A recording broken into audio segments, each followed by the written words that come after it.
Suez नहर का नाम सुना है ना? अच्छा, इतिहास जब पढ़िएगा ना इतिहास, तो उसमें मिस्र देश के बारे में पढ़िएगा। आपके इतिहास में मिस्र की कहानी है। मिस्र में ही स्वेज नहर है। मिस्र में स्वेज नहर है।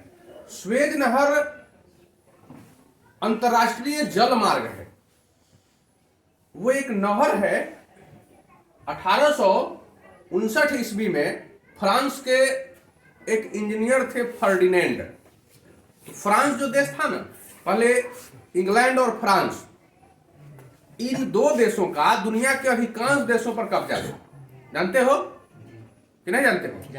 डेनमार्क भी था उसमें, लेकिन डेनमार्क का बहुत कम कब्जा था। सबसे अधिक कब्जा इंग्लैंड का था, फिर फ्रांस का था। तो ये सब दुनिया के विभिन्न विभिन्न देशों पर कब्जा कर रहा था, दुनिया के देशों को उपनिवेश बना रहा था। ये मिस्र में है, और मिस्र में उस समय फ्रांस का अधिकार था। मिस्र में उस समय फ्रांस का अधिकार था।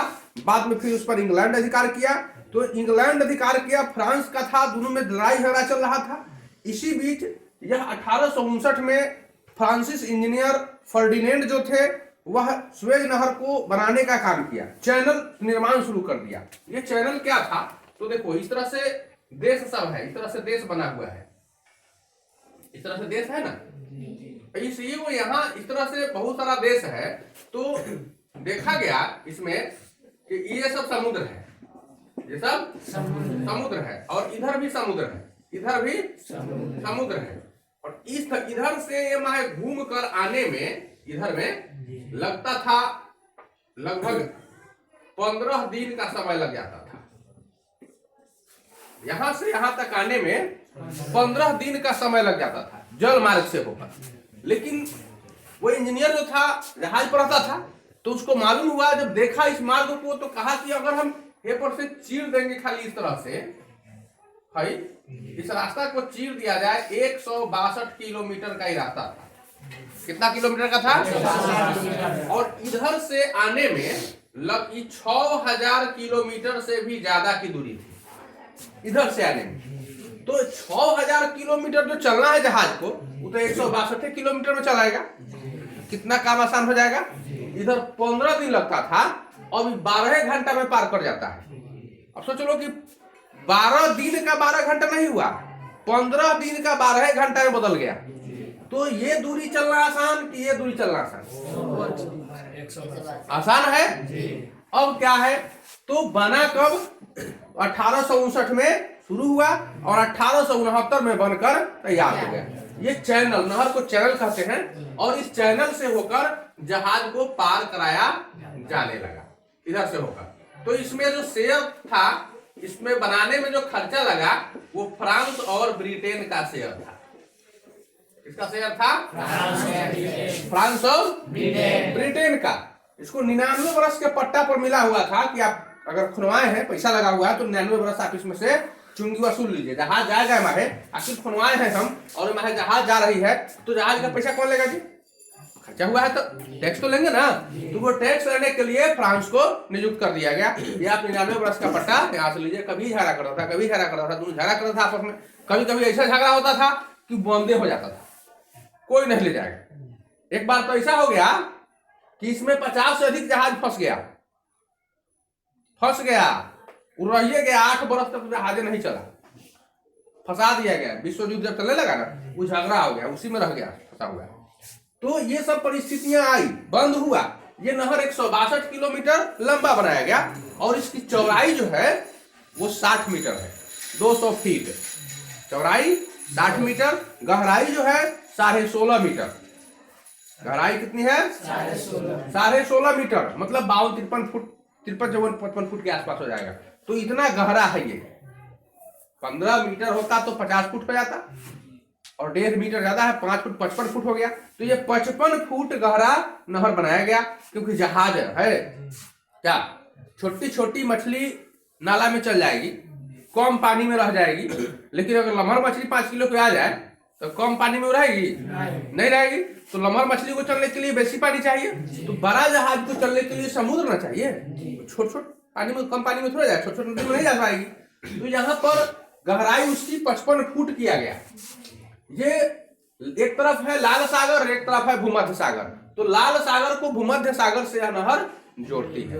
लाल सागर में जहाज तो अबे करता है, लाल सागर में लाल रंग का शैवाल है। सेवार जानते हो, पानी में सेवार रहता है हरियर हरियर, तो अपने यहाँ हरियर सेवार रहता है और उस सागर में लाल रंग का सेवार है, खूब ज्यादा है। लाल रंग के शैवाल के चलते इसका नाम पड़ गया लाल सागर।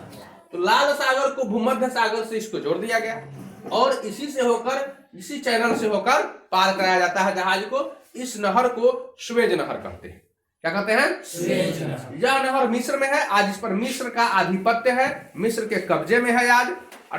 ये 1969 ईस्वी में 1969 ईस्वी में 1869 में तो चालू हो गया। ये 1956 ईस्वी में कर्नल नासिर मिस्र के एक नेता थे। जिस तरह से हमारे देश में राष्ट्रपिता महात्मा गांधी को करते हैं, तो वहां पर कर्नल नासिर राष्ट्रपिता है, वहां पर उन्हीं को राष्ट्रपिता कहा जाता है। उन्हीं के नेतृत्व में लंबी लड़ाई चली थी और तब जाकर मिस्र को ब्रिटेन ने आजाद कराया।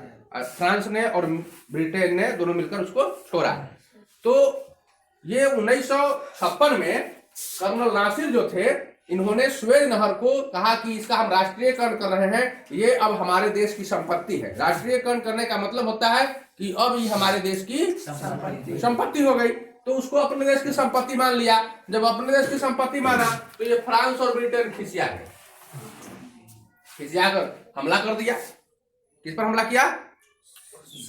मिस्र पर हमला कर दिया, मिस्र पर। लेकिन संयुक्त राष्ट्र के हस्तक्षेप के कारण लड़ाई तो बंद हो गई। उसके बाद मन महसूस कर दोनों देश लास्ट में कहा कि नहीं ठीक है, तुम ही रखो, तुम्हारा संपत्ति है, तुम ही रखो। तो अंत में मिस्र के नियंत्रण में आ गया। मतलब अब उसमें मिस्र ही इस पर टैक्स वसूलता है। इस पर टैक्स कौन वसूल करता है? मिस्र। यहाँ से प्रतिदिन 50 जहाज गुजरते हैं। कितना जहाज गुजरता है? 50। और एक वो जहाज से 1 करोड़ रुपया लिया जाता है टैक्स। एक जहाज को गुजारने का टैक्स 1 करोड़ रुपया लगता है। तो 50 जहाज से कितना करोड़ आ गया? 50। प्रतिदिन 50 करोड़ की आमदनी है मिस्र की सरकार को, केवल इस स्वेज नहर से, सिर्फ स्वेज नहर से। साल में 18,000 करोड़ रुपया मिस्र को मिलता है। 18,000 करोड़, 1 करोड़ नहीं, 18,000 करोड़। कितना रुपया साल में कमाता है मिस्र? सिर्फ स्वेज नहर से। बनाने में बहुत कम खर्चा लगा, पनामा नहर से 1/3, जबकि इसकी लंबाई है 2 और खर्चा लगा कम। कारण भी है, कारण कि बीच बीच में भी झील सब था, बीच बीच में पानी का झील। बस करना क्या था, इधर तोड़ देना था। तो इसमें तो तरीके तो खोलना पड़ा है, झील है तो कम खोलना पड़ेगा। इसी तरह से ये स्वेज नहर तैयार हो गया। तो पहले इस नहर को पार करने में 36 घंटा का टाइम लगता था पहले, और सिर्फ रातें दिने में जहाज चलता था, सिर्फ दिन में।